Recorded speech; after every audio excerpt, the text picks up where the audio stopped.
Video amatir warga memperlihatkan detik-detik jalan amblas di Kecamatan Buntau, Toraja Utara, Sulawesi Selatan. Akibat diguyur hujan, jalan provinsi ini amblas sedalam 4 meter dan panjang 6 meter. Jalan penghubung 3 kabupaten ini amblas dalam sekejap akibat pondasi yang terus-menerus tergerus hujan deras. Akibatnya akses kendaraan dari Kota Palopo, Kabupaten Luwu, dan Toraja Utara terputus total. Warga harus menempuh jalur alternatif yang lebih jauh. Demi keamanan, polisi memasang garis di sekitar lokasi dan melarang warga mendekat. Dari Toraja Utara, Sulawesi Selatan, Tim Liputan iNews melaporkan.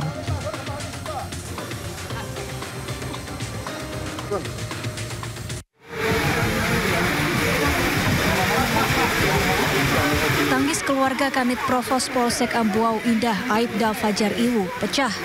Mereka tak kuasa menahan kesedihan atas kepergian Aibda Fajar. Sejumlah anggota keluarga Aibda Fajar pingsan saat jenazah tiba di rumah duka di Kabupaten Buton, Sulawesi Tenggara. Aibda Fajar Iwu tewas ditikam orang tak dikenal. Insiden penikaman terjadi usai korban menangani kasus keributan pemuda antar desa di Desa Karyajaya, Kabupaten Buton, Senin dini hari. Korban sempat dilarikan ke rumah sakit namun akhirnya meninggal dunia.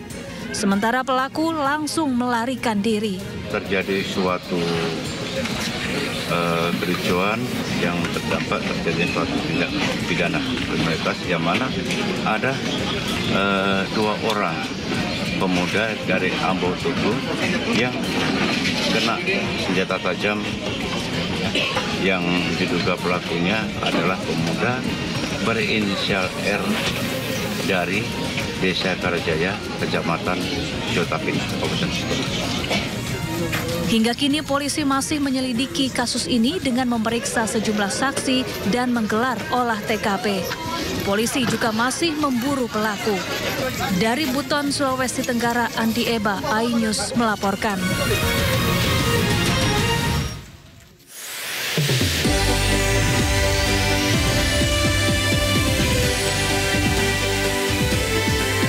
Usai kasus ruda paksa dokter PPDS di Bandung, video dugaan pencabulan oleh oknum dokter kandungan terhadap pasien mencuat di Garut.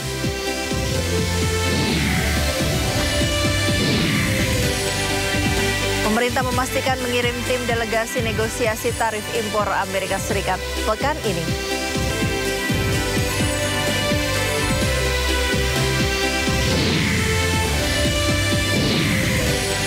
Sejumlah kesepakatan dihasilkan dari lawatan Presiden Prabowo ke negara Timur Tengah dan Turki, termasuk rencana investasi untuk Danantara.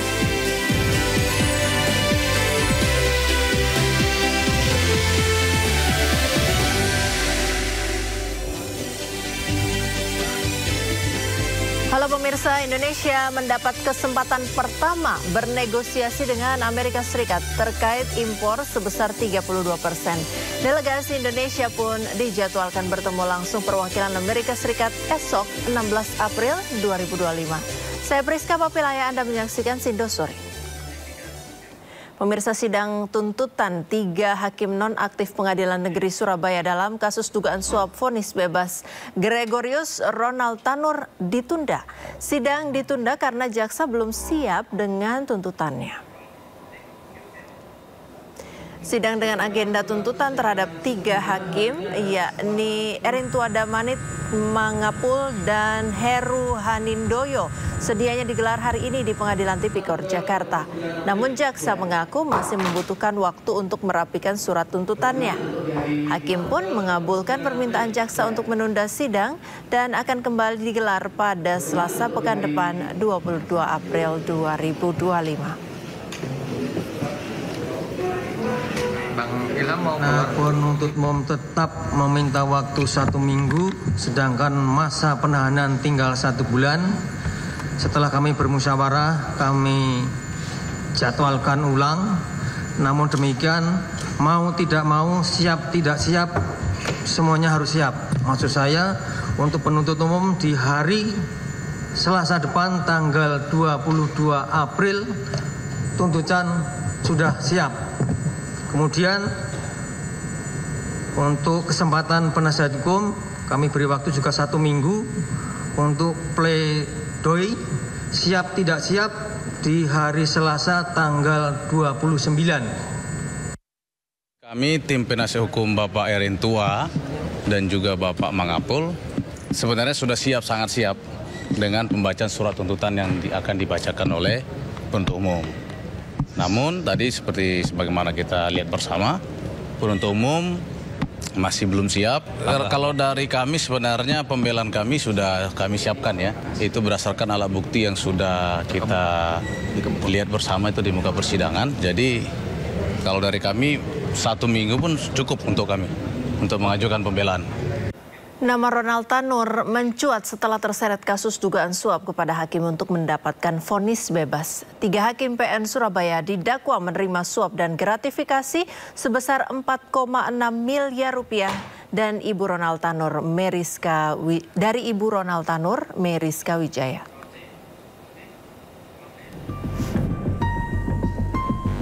Pasca vonis bebas Ronald Tanur, 3 hakim Pengadilan Negeri Surabaya duduk di kursi terdakwa.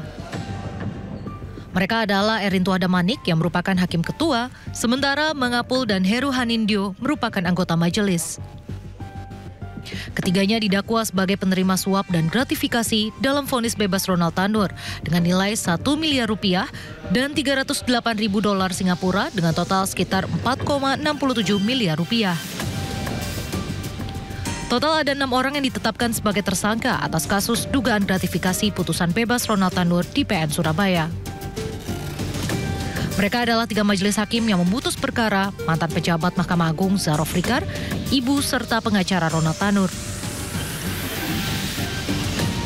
Dari penangkapan maklar kasus sekaligus mantan pejabat Mahkamah Agung Zaro Frikar, diduga ada pemufakatan jahat untuk menyuap majelis hakim kasasi perkara Ronald sebesar 5 miliar rupiah agar putusannya menguatkan vonis bebas majelis hakim PN Surabaya. Kasus bermula dari jeratan hukum untuk Ronald Tanur atas kematian kekasihnya Dini Sera Afrianti. Ibu Ronald Tanur, Meriska Wijaya, berupaya agar anaknya bebas. Ia pun meminta pengacara bernama Lisa Rahmat mengurus perkara tersebut. Lisa lalu menemui Zaro Frikar untuk mencarikan hakim PN Surabaya yang dapat menjatuhkan vonis bebas. Ronald pun akhirnya divonis bebas pada 24 Juli 2024. Namun di tingkat kasasi, Mahkamah Agung membatalkan putusan bebas tersebut. Ronald Tanur akhirnya divonis 5 tahun penjara. Tim Liputan iNews melaporkan.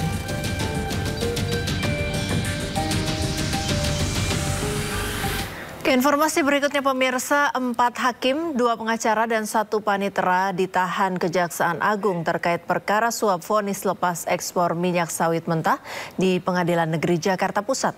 Kejaksaan Agung juga mengamankan barang bukti 7 unit mobil mewah, 21 unit kendaraan roda 2, 7 unit sepeda, dan ratusan lembar mata uang asing atas kasus suap penanganan perkara ekspor CPO atau minyak goreng mentah.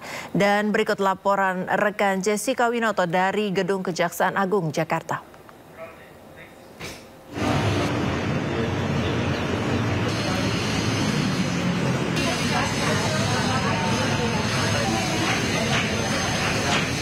Ya baik pemirsa, Kejaksaan Agung Republik Indonesia telah menetapkan 7 orang tersangka atas perkara penanganan kasus ekspor CPO atau minyak goreng mentah.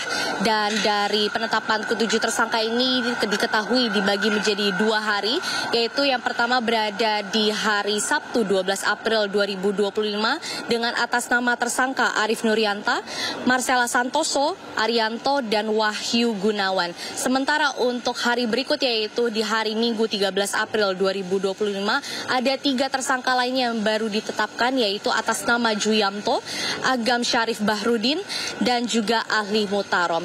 Dan dari penetapan ke-7 tersangka ini pun tim penyidik Kejaksaan Agung Republik Indonesia telah mengamankan beberapa barang bukti, antara lain pemirsa dapat lihat bahwa di depan di layar kaca Anda atau layar televisi Anda terdapat mobil mewah, yaitu mobil berwarna merah, yaitu mobil Ferrari Ferrari Spider. Lalu sementara di belakangnya pun ada juga mobil Nissan GT-R dengan warna abu-abu.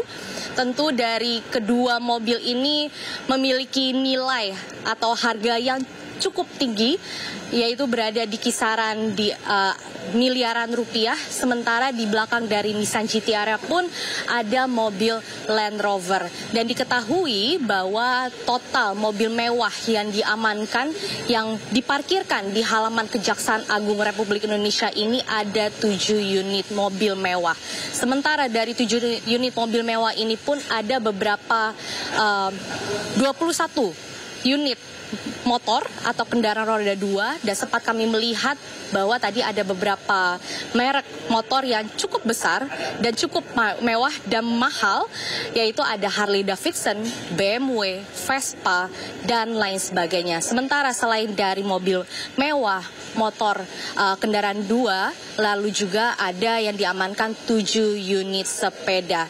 Dan dari seluruh barang bukti ini, tim penyidik Kejaksaan Agung Republik Indonesia telah mengamankan dari beberapa tempat, yaitu tepatnya dari 3 provinsi, yaitu Jepara, Jawa Tengah, Sukabumi, Jawa Barat, dan di Jakarta. Dan atas terkuaknya kasus suap kepada beberapa hakim, tentu ini menjadi tanda bahwa kasus jual beli vonis atau putusan masih sering terjadi di Indonesia.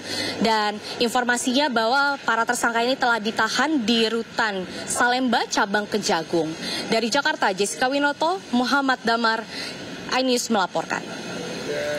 Mahkamah Agung memberhentikan sementara 4 hakim yang menjadi tersangka suap penanganan perkara ekspor crude palm oil atau CPO untuk 3 perusahaan besar. Juru bicara Mahkamah Agung Yanto mengatakan hakim dan panitera yang telah ditetapkan sebagai tersangka akan diberhentikan sementara. Yanto juga menegaskan pihaknya menghormati proses hukum yang berlangsung di Kejaksaan Agung dan tetap mengedepankan asas praduga tak bersalah terhadap 4 hakim.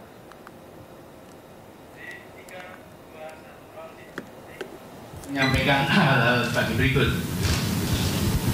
1. Mahkamah Agung menghormati proses hukum yang dilakukan oleh Kejaksaan Agung terhadap Ketua Pengadilan Negeri Jakarta Selatan dan Majelis Tipikor, Majelis Hakim Tipikor pada Pengadilan Negeri Jakarta Pusat.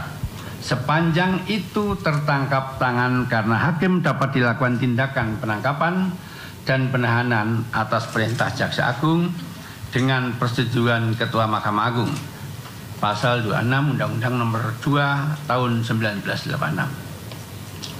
Kita semua wajib menghormati asas praduga tidak bersalah selama proses hukum berlangsung.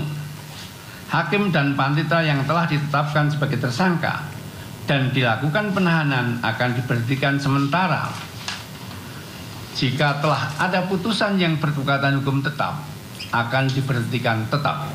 Komisi Yudisial menyayangkan dan prihatin dengan penangkapan Ketua Pengadilan Negeri Jakarta Selatan berinisial MAN dan Majelis Hakim berinisial SJU, ASB, dan AM terkait kasus dugaan suap.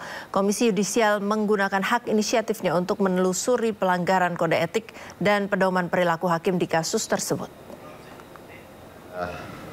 Diketahui oleh publik bahwa Kejaksaan Agung telah menetapkan Ketua Pengadilan Negeri Jakarta Selatan berinisial MAN sebagai tersangka kasus dugaan suap terkait putusan lepas onslah perkara korupsi pemberian fasilitas ekspor crude palm oil di Pengadilan Negeri Jakarta Pusat.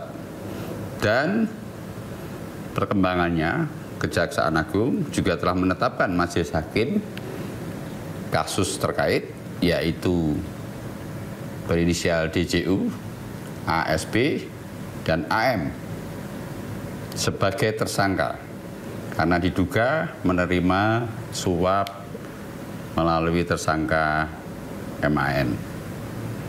Merespon hal tersebut, KY atas nama kelembagaan, saya menyampaikan bahwa Komisi Yudisial sangat menyayangkan dan prihatin sekali terhadap peristiwa tersebut. Dan oleh karena itu, KY menggunakan hak inisiatifnya untuk menerjunkan tim dalam menelusuri dugaan pelanggaran kode etik dan pedoman perilaku hakim Dan tim juga akan mengumpulkan informasi dan keterangan terkait kasus tersebut, serta memproses informasi atau temuan apabila ada indikasi pelanggaran kode etik hakim. KAI juga berkoordinasi dengan Mahkamah Agung dan Kejaksaan Agung untuk pendalaman kasus tersebut. Masih ingatkah Anda dengan kelangkaan minyak goreng yang terjadi di berbagai daerah pada 2022 silam? Ternyata vonis lepas kasus ekspor minyak sawit mentah yang dijatuhkan oleh Hakim Pengadilan Negeri Jakarta Pusat terhadap 3 perusahaan besar terjadi di tahun yang sama.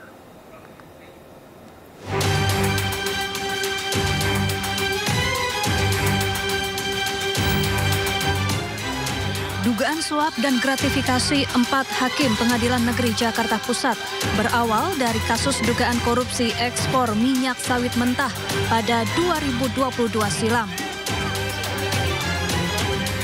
Para hakim diduga menerima suap agar menjatuhi vonis lepas terhadap 3 perusahaan besar yang terlibat korupsi, yakni PT Permata Hijau Group, PT Wilmar Group, dan PT Musimas Group. Di tahun yang sama, masyarakat disulitkan dengan kelangkaan minyak goreng di berbagai daerah. Tak hanya itu, harga minyak goreng pun melambung tinggi. Padahal Indonesia mempunyai lebih dari 200.000 hektar lahan sawit. Februari 2022, pemerintah menentukan harga eceran tertinggi untuk mengantisipasi kelangkaan minyak goreng. Namun 3 perusahaan nakal ini malah menghambat upaya pemerintah menurunkan harga dan meningkatkan pasokan minyak goreng. Mereka sengaja tidak menjalankan kewajiban sesuai aturan yang berlaku. Kejaksaan Agung kemudian menetapkan sejumlah tersangka atas kasus yang merugikan negara hingga triliunan rupiah. Ketiga perusahaan ini dituntut membayar denda 1 miliar rupiah dan uang pengganti yang mencapai hingga 17 triliun rupiah. Namun Majelis Hakim Pengadilan Negeri Jakarta Pusat malah menjatuhkan vonis lepas. Ketiga perusahaan dibebaskan dari segala tuntutan sehingga tak perlu membayar uang pengganti. Tim Liputan iNews melaporkan. 4 hakim yang terjerat suap kasus ekspor minyak goreng pernah jadi sorotan publik saat menangani kasus-kasus besar, mulai dari sidang kasus KM50, pembunuhan Brigadir Yosua, penyiraman penyidik KPK Novel Baswedan, hingga kasus yang menjerat petinggi FPI Rizik Syihab.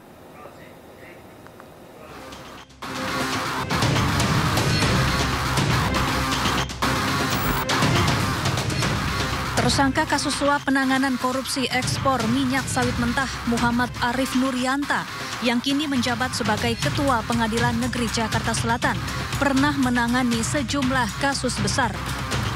Nama Arif sebelumnya pernah menjadi sorotan publik saat memutus vonis bebas terhadap terdakwa penembak Laskar Front Pembela Islam atau dikenal dengan peristiwa KM50. Selain itu, Arif juga pernah menjatuhkan vonis bebas terhadap selebritas Ashanti pada 2019 dalam kasus pencemaran nama baik senilai 14,3 miliar rupiah. Tersangka lainnya, Hakim Ali Muhtarom, juga jadi sorotan. Ia merupakan salah satu hakim Pengadilan Tipikor Jakarta yang menangani perkara korupsi impor gula. Kasus ini menjerat mantan Menteri Perdagangan Thomas Lembong. Usai Ali Muhtarom jadi tersangka, posisinya dalam penanganan perkara ini digantikan hakim lain. Hakim lainnya yang jadi tersangka adalah Ju Yamto. Namanya mencuat setelah menangani kasus penyiraman air keras terhadap penyidik senior KPK Novel Baswedan 2019 silam. Saat itu Ju Yamto memvonis 2 terdakwa penyiraman masing-masing 2 tahun dan 1,5 tahun penjara. Selain itu, Ju Yamto juga pernah menangani perkara perintangan penyidikan kasus pembunuhan berencana terhadap Brigadir Yosua Huta Barat yang menjerat Ferdi Sambo. Beberapa waktu lalu Juyamto juga menjadi hakim tunggal dalam sidang pra-peradilan yang diajukan Sekjen PDI Perjuangan Hasto Kristianto. Dalam putusannya, Juyamto menolak pra-peradilan Hasto. Adapun Hakim Agam Syarif Baharudin pernah menangani perkara yang menyeret petinggi FPI Rizik Syihab terkait kasus kerumunan yang melanggar protokol kesehatan di masa pandemi COVID-19 di Megamendung, Bogor, Jawa Barat. Tim Liputan iNews melaporkan. Setelah berhasil mengungkap kasus-kasus besar korupsi di mata masyarakat, Kejaksaan Agung menjadi lembaga penegak hukum dengan tingkat kepercayaan publik yang paling tinggi. Kejaksaan Agung menetapkan 4 hakim menjadi tersangka dalam kasus korupsi bahan baku minyak goreng. Total 7 tersangka kasus suap perkara korupsi ekspor minyak sawit mentah. Sebelumnya Kejagung juga mengungkap kasus mega korupsi di Pertamina. Dengan pengungkapan kasus tersebut, Kejaksaan Agung Republik Indonesia mendapatkan kepuasan publik yang cukup tinggi dari masyarakat sebagai lembaga penegak hukum. Berdasarkan survei yang dirilis LSI, Kejaksaan Agung mendapatkan tingkat kepercayaan publik sebesar 75%. Selanjutnya Mahkamah Konstitusi 72%. Komisi Pemberantasan Korupsi 68%, Pengadilan Negeri 66% dan Polri 65%. Meski demikian, berdasarkan hasil survei masyarakat, berharap adanya mekanisme baru dalam pelaporan kasus pidana. Ada kebutuhan dari masyarakat untuk agar misalkan laporan yang mandek gitu segera bisa diproses gitu, nggak stop sampai tahap laporan kemudian hilang begitu saja gitu, atau tidak pernah diproses sama sekali. Harus ada saluran lain yang bisa digunakan oleh masyarakat untuk mendapatkan kejelasan gitu. Kalau mereka mendapatkan menjadi korban tindak pidana, harus mendapatkan kejelasan bagi mereka untuk bisa mendapatkan nih nasibnya sampai mana. Rumah mantan Ketua DPD RI Lanyala Mataliti di Surabaya digeledah Komisi Pemberantasan Korupsi. Penggeledahan terkait pengembangan penyelidikan korupsi dana hibah DPRD Jatim dengan tersangka mantan Ketua DPRD Jatim Kusnadi. Beginilah kondisi rumah mantan Ketua DPD RI Lanyala Mataliti di kawasan Jalan Wisma Permai, Kecamatan Mulyorejo, Surabaya, Jawa Timur. Puluhan anggota Ormas Pemuda Pancasila mengamankan lokasi usai penggeledahan dilakukan oleh Lembaga Antirasuah Senin siang. KPK diduga menggeledah kediaman Lanyala terkait kasus pengembangan penyelidikan korupsi dana hibah DPRD Jatim dengan tersangka mantan Ketua DPRD Jatim Kusnadi. Penggeledahan berlangsung selama 2 jam sekitar pukul 10 pagi hingga pukul 12 siang. Namun setelah penggeledahan, pihak KPK tidak menemukan bukti keterkaitan Lanyala dengan pengembangan hasil penelitian korupsi dana hibah yang melibatkan mantan Ketua DPRD Jatim Kusnadi tersebut. KPK meninggalkan rumah kediaman Lanyala di Surabaya tanpa membawa bukti atau barang apapun. Memang benar ada penggeledahan dari KPK yang berkaitan dengan kasus dana hibahnya Pak Kusnadi. Nah, setelah dilakukan penggeledahan baik di rumah LL 39 dan di rumah yang belakang, tidak ditemukan sama sekali barang-barang yang berkaitan dengan kasus yang berkaitan dengan Pak Kusnadi, tidak ditemukan dan tidak ada.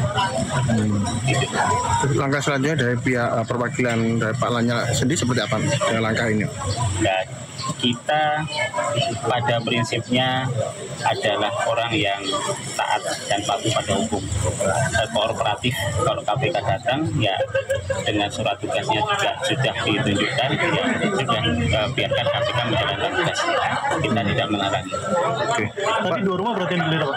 Ada 2 rumah yang periksa.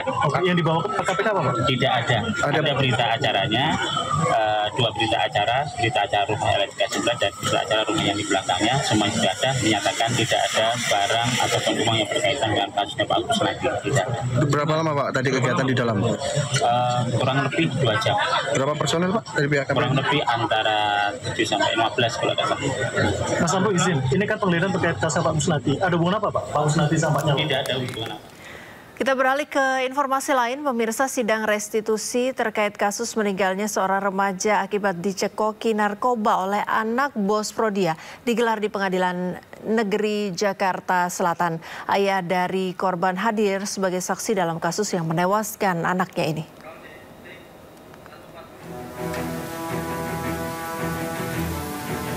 Sidang tertutup kasus anak bos Prodia digelar di Pengadilan Negeri Jakarta Selatan pada Senin 14 April. Dalam agenda sidang kali ini, Radiman, ayah korban, hadir sebagai saksi. Kuasa hukum keluarga korban Tony RM mengatakan dalam sidang perkara ayah korban dibantu oleh LPSK guna menyampaikan tuntutan keluarga terhadap anak bos Prodia, Arif Nugroho dan Muhammad Bayu, yaitu berupa restitusi atau uang ganti rugi kepada majelis hakim dengan besar nominal sebesar 1 miliar rupiah.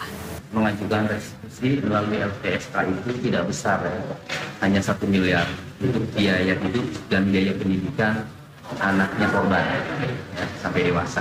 Ya, ini cuma 1 miliar. Udah punya anak, ya, punya anak di luar kawin ya. Memang belum menikah secara resmi, ya, nikah siri, jadi nikah tidak tercatat. Nah, angkanya itu 1 miliar untuk kehidupan biaya anak sampai dewasa. Dan secara resmi itu nanti disampaikan oleh jaksa penuntut umum dari LPSK. Dalam sidang ini, ayah korban hanya memberi pengantar dan penjelasan kepada majelis hakim agar nantinya tuntutan yang disampaikan jaksa penuntut umum atau JPU dapat dikabulkan. Ia berharap tuntutan yang diajukannya dapat dikabulkan majelis hakim Pengadilan Negeri Jakarta Selatan. Dari Jakarta dan Helmi Sajangbati, iNews melaporkan. Pemirsa, seorang anggota DPRD Sumatera Utara diduga menganiaya seorang pramugari dalam penerbangan menuju Bandara Kuala Namu, Sumatera Utara. Menanggapi viralnya video, anggota DPRD Sumatera Utara ini membantah telah menganiaya pramugari.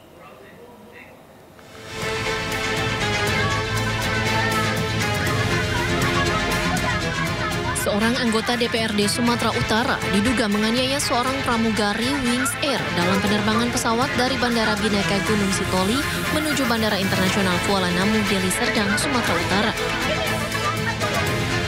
Insiden ini terjadi pada Minggu 13 April lalu ketika proses naik pesawat di mana anggota DPRD Sumatera Utara asal daerah pemilihan Sumatera Utara 8 ingin memasukkan kopernya ke kabin yang sudah dilabeli bagasi. Sementara itu, menanggapi viralnya video, anggota DPRD Sumatera Utara Megawati Zebua membantah bahwa dirinya menganiaya pramugari.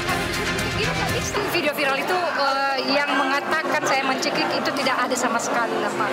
Tidak pernah saya mau mencekik orang. Saya hanya menyuruh pramugarinya untuk bergeser supaya penumpang yang lain bisa masuk pada saat itu. Jadi inilah ya media sosial juga. Dan saat itu saya hanya karena mau membantu seorang bapak tua yang tidak ingin bagasinya, barangnya, tasnya dibagasikan karena dia akan transit ke Padang. Di dalam soal menunggu barang di tempat menunggu bagasi kan 1 jam itu kan, bisa lah dia nggak ke dapatan pesawat, nyampe ke pesawat tadi dia akan hangus lah tiketnya ya. Makanya saya sangat membantu, saya minta tolong sama pramugarinya, tapi pramugarinya bertahan sekali dengan mengatakan itu sudah dilabel dan tidak bisa diletakkan di kabin. Megawati juga mengaku sudah berkomunikasi dengan pihak Wings Air dan sudah saling memaafkan atas insiden tersebut.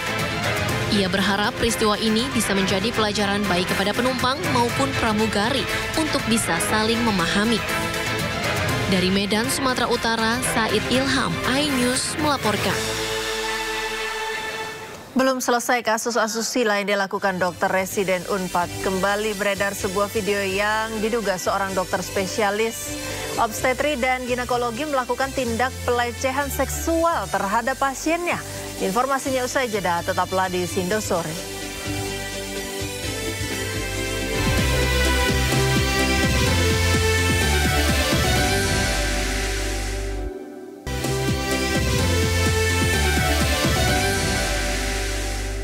Pemirsa, pelecehan seksual yang diduga dilakukan oleh seorang dokter kandungan terhadap pasiennya di Garut, Jawa Barat viral di media sosial. Namun pihak Dinas Kesehatan Garut masih menyelidiki apakah video tersebut video baru atau sudah lama.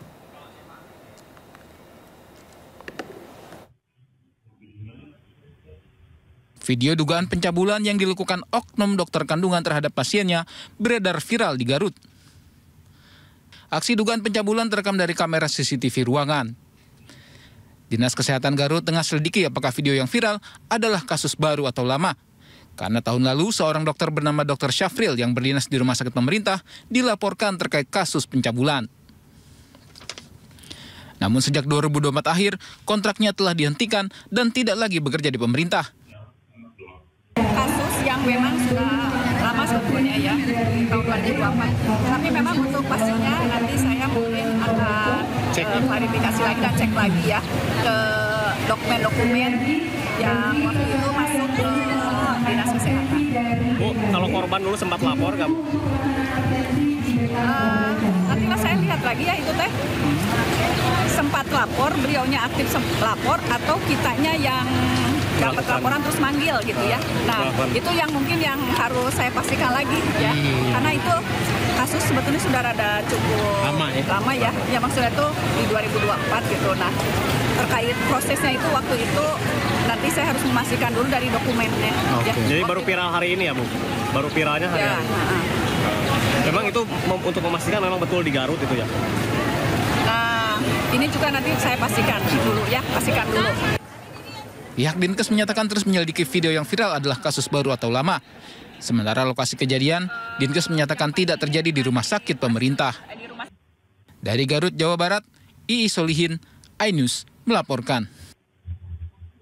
Belum selesai kasus asusila yang dilakukan oleh dokter residen Unpad. Kembali beredar sebuah video yang diduga seorang dokter spesialis obstetri dan ginekologi melakukan tindak pelecehan seksual terhadap pasiennya.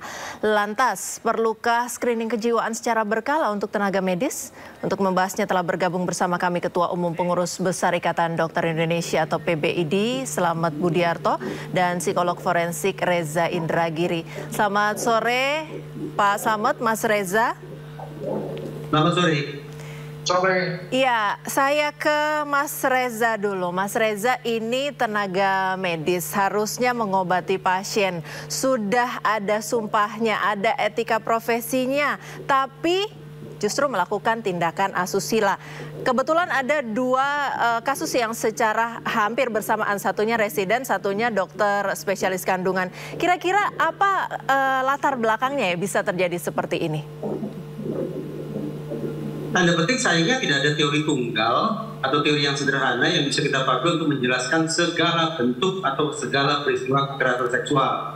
Misalnya, kalau kita tanya ke kalangan feminis, mereka hampir bisa dipastikan akan menggunakan teori power asimetrik, teori relasi kuasa yang timpang. Yang kuat akan menjadi pelaku, yang lemah akan menjadi korban. Tapi juga ada teori lain, misalnya teori belajar sosial. Teori ini ingin menunjukkan bahwa apa yang dilakukan oleh seseorang barangkali hasil peniruan. Yang ditonton, yang didengar, yang dibaca, yang disimak, itu akan menginspirasi seseorang untuk kemudian melakukan kejahatan. Terlebih ketika misalnya industri seks sudah merajalela, konten-konten pornografi sudah kemana-mana, maka penghormatan terhadap nilai-nilai sakral seks pun akan anjlok. Itulah momen yang tanda petik ideal bagi maraknya kekerasan seksual. Dan ada teori-teori lain lah yang bisa kita letakkan di atas meja untuk menjelaskan mengapa bisa terjadi peristiwa kekerasan seksual. Tidak ada teori tunggal. Baik, ada tanggapan dari Pak Slamet? Ya, saya kira dokter itu juga manusia ya, sama dengan profesi lain. Manakala ada niat, ada kesempatan ya itu bisa terjadi. Makanya selalu kami sampaikan kepada seluruh anggota, kami selalu melakukan pembinaan etika kedokteran, mengutamakan etika, menjunjung tinggi hak-hak pasien, itu selalu kami lakukan. Kemudian edukasi terhadap masyarakat juga dibutuhkan, bahwa pemeriksaan dalam kondisi sendiri masyarakat harus ada keluarga yang mendampingi ya. Keluarga yang mendampingi, kalau memang tidak ada keluarga yang mendampingi ya didampingi oleh perawat. Harus dibuat SOP seperti itu. Jadi saya kira kalau memang ini betul dilakukan, ya saya kira ini prihatin lah. Karena kan dokter itu kan dalam bekerja dipenuhi dengan sumpah dokter dan kode etik. Sehingga kita lagi melakukan investigasi melalui di wilayah Jawa Barat dan di Kabupaten Garut. Terima kasih.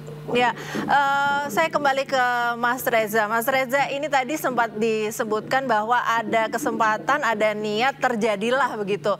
Bagaimana dari sisi psikologi forensik? Apakah hal itu memang lumrah begitu? Sekalipun seseorang sudah dibekali dengan pelatihan, pengawasan, dan juga ada fungsi evaluasi, edukasi di dalamnya dengan pengetahuan yang luar biasa banyak dan niat untuk menolong orang lain begitu. Saya pikir karena ini melibatkan orang dari bidang kerja atau profesi tertentu, maka idealnya bahwa sorotan kita ini sifatnya menyeluruh, tidak hanya berfokus pada dimensi individu, tapi juga pada dimensi organisasi atau dimensi institusi. Kalau kita bicara tentang dimensi individu, berarti kita bicara tentang ada tidaknya kelainan, gangguan kejiwaan, sebagaimana yang sudah diutarakan oleh Polda Jabar dalam kasus PPDS di rumah sakit di Bandung. Itu berfokus pada penjelasan tentang individu. Tapi juga sekali lagi kita perlu memberikan perhatian pada dimensi organisasi. Nah, saya teringat bahwa beberapa waktu lalu saya sempat berdiskusi dengan Dr. Nazar. Beliau dokter senior juga. Dari apa yang beliau sampaikan, saya bisa simpulkan ini ada push factor dan ada pull factor. Pull factornya inilah dimensi organisasi yang ditandai oleh misalnya penghargaan terhadap etik itu mengalami penurunan dahsyat selama 2 tahun terakhir. Ditambah lagi juga dengan pengawasan yang lemah, baik itu pengawasan dari universitasnya kah, dari fakultasnya, pengawasan dari sejawatnya, pengawasan dari rumah sakitnya, pengawasan dari organisasi profesinya. Nah, sekali lagi, kalau 2 dimensi ini kita telaah, mudah-mudahan kita akan bisa mendapatkan gambaran tentang sebab-musabab yang secara lebih menyeluruh, sekaligus menemukan agenda-agenda pembenahan yang harus kita lakukan ke depannya terkait dengan apa yang harus kita lakukan pada oknum dokter tersebut, serta apa yang harus kita lakukan terhadap organisasinya, rumah sakitnya, masyarakat profesi itu, tempat pendidikannya, dan seterusnya. Baik, saya ke Pak Slamet. Pak Slamet, tadi ada statement dari Mas Reza tentang pengawasan yang lemah terkait universitasnya, sejawatnya, rumah sakitnya, organisasinya, profesinya, organisasi profesinya juga, dan juga penghargaan terhadap etik yang merosot selama 2 tahun terakhir. Betulkah itu terjadi dalam tubuh profesi kedokteran di Indonesia? Ya, sebetulnya organisasi profesi sebelum tahun 2023 kami ada undang-undang praktek kedokteran lex spesialis. Tapi sejak 2023 keluar undang-undang nomor 17 tahun 2023. Kita tidak tahu ranah etik itu kewenangan siapa, di situ tidak diatur. Undang-undang praktek kedokteran ada audit medis, ada pengawasan praktek kedokteran yang tadinya dilakukan organisasi profesi, itu juga tidak jelas siapa kewenangannya siapa. Sehingga tadi yang disampaikan oleh Pak Reza itu betul sekali. Jadi 2023, tahun kedua ini, kita tidak tahu bagaimana perlindungan terhadap pasien atau masyarakat. Kalau dulu setiap surat izin praktek kita selalu melakukan anamnesa atau wawancara etika untuk mengetahui dokter ini masih mempunyai etika yang tinggi. Tapi sejak Undang-Undang nomor 17 tahun 2023, kewenangan itu hilang. Kewenangan audit medik juga hilang. Kewenangan pembinaan dan pengawasan praktek kedokteran juga hilang. Sehingga kami, organisasi profesi dalam rangka melindungi masyarakat, kami melakukan lagi proses uji materi di Mahkamah Konstitusi. Mungkin seperti itu. Baik, kira-kira bagaimana prosesnya, perjalanannya, dan hasilnya akan seperti apa? Saya akan bicara tentang itu, tapi kita akan simak informasi berikut ini dulu ya Pak Slamet. Media sosial digembarkan dengan laporan kasus pemerkosaan pasien di Rumah Sakit Hasan Sadikin Bandung. Peristiwa pemerkosaan tersebut diduga dilakukan dokter residen anestesi yang memberikan obat bius hingga membuat pasien tidak sadarkan diri.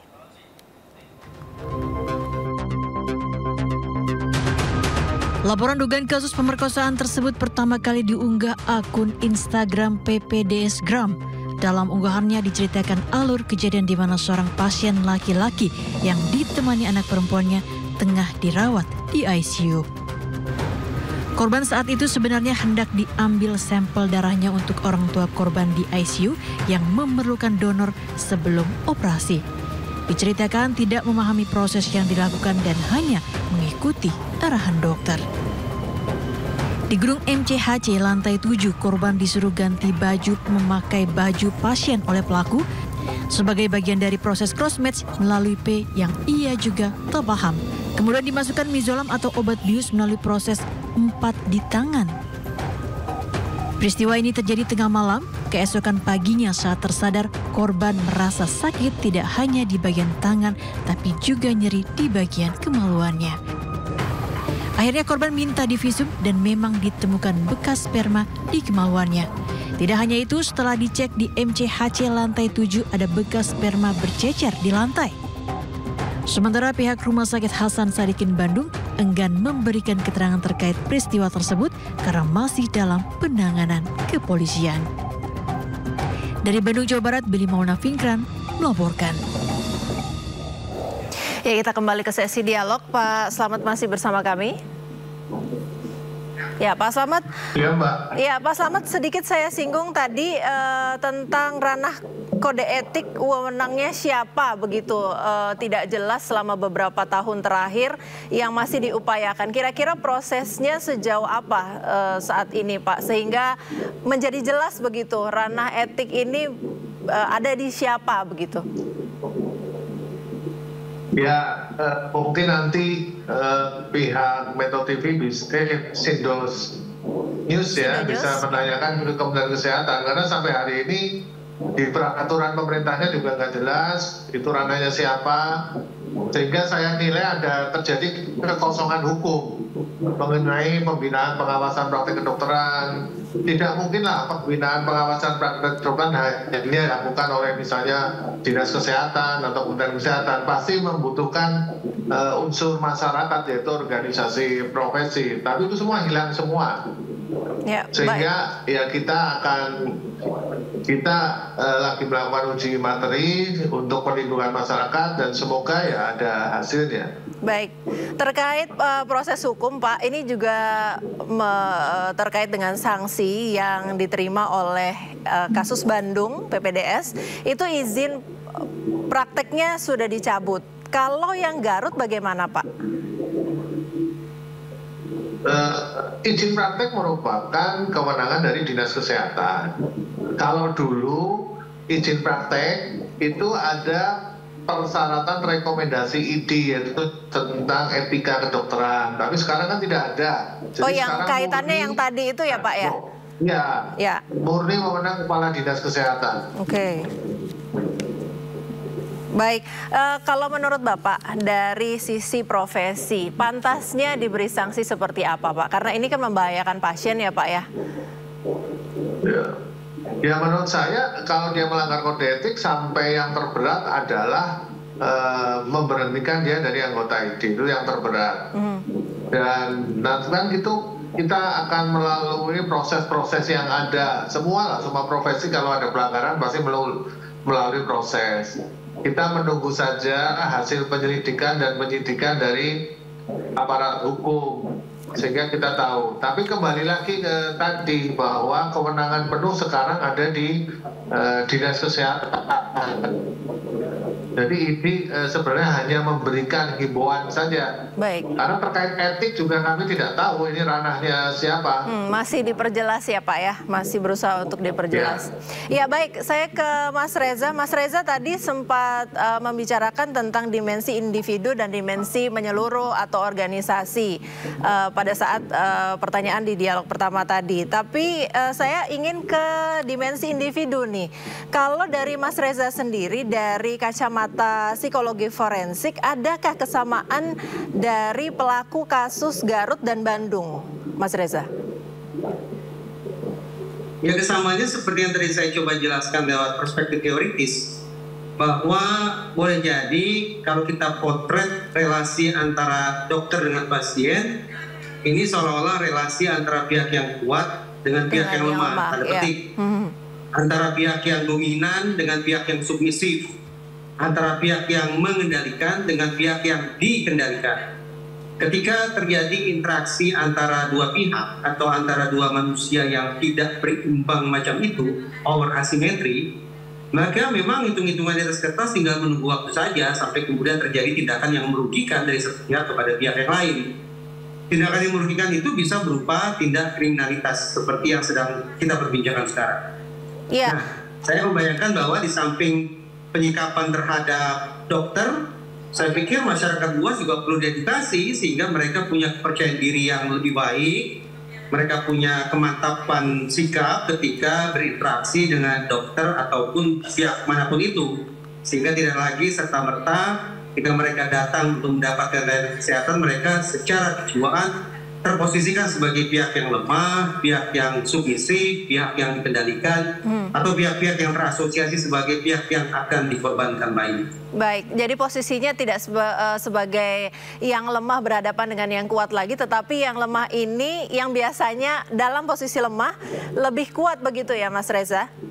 Ya, menjadi power symmetry, yaitu relasi kuasanya menjadi relatif berimbang, tidak ada ketimpangan. Baik, terima kasih Ketua Umum Pengurus Besar Ikatan Dokter Indonesia atau PBID Slamet Budiarto dan psikolog forensik Reza Indragiri sudah bergabung dan memberi informasi kepada kami dan pemirsa di Sindo sore hari ini.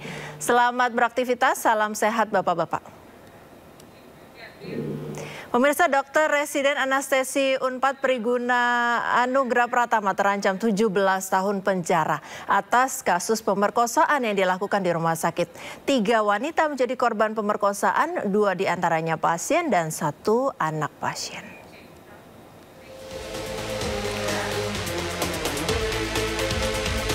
Priguna Anugrah Pratama, dokter residen anestesi Universitas Padjadjaran Bandung, resmi ditetapkan sebagai tersangka kasus pemerkosaan. Polda Jawa Barat menjerat pelaku dengan pasal berlapis Undang-Undang Tindak Pidana Kekerasan Seksual dengan ancaman hukuman 17 tahun penjara. Perbuatan kejinya terungkap dari laporan yang dibuat oleh korban FH, anak dari seorang pasien di Rumah Sakit Hasan Sadikin Bandung. Priguna diduga melakukan tindak kekerasan seksual saat bertugas jaga di ruang IGD Rumah Sakit Hasan Sadikin dengan modus membius korbannya saat pengambilan sampel darah untuk donor. Dari hasil penyidikan, polisi kemudian mengungkap jumlah korban pemerkosaan dokter cabul ini bertambah tak hanya 1 orang, melainkan 3 orang. Selain anak pasien, pelaku juga diduga mencabuli 2 pasien Rumah Sakit Hasan Sadikin dengan modus yang sama. Dua-duanya kebetulan pasien. Ya, pasien itu di peristiwa yang berbeda dan juga korban berbeda, waktu yang berbeda. Itu beda waktu dan beda beda orangnya. Tapi pelaku sama itu. Untuk kronologinya masih akan dilakukan. Nanti kalau pendalaman terhadap para korban, nanti kalau sudah kita mendapatkan keterangan korban, nanti kita beritahukan ke rekan-rekan semua. Ya. Sejauh ini penyidik kepolisian telah melakukan pemeriksaan terhadap 13 saksi guna pengembangan kasus pemerkosaan ini. Polisi juga telah melakukan olah TKP lanjutan untuk mengumpulkan barang bukti dan sampel swab dari tempat kejadian perkara di ruang perawatan pasien. Dari Bandung, Jawa Barat, Tim Liputan iNews melaporkan. Wakil Menteri Pemberdayaan Perempuan dan Perlindungan Anak Indonesia Veronica Tan mendatangi Rumah Sakit Hasan Sadikin, Bandung. Veronica menilai korban pemerkosaan dokter PPDS harus diberi pendampingan trauma psikologis.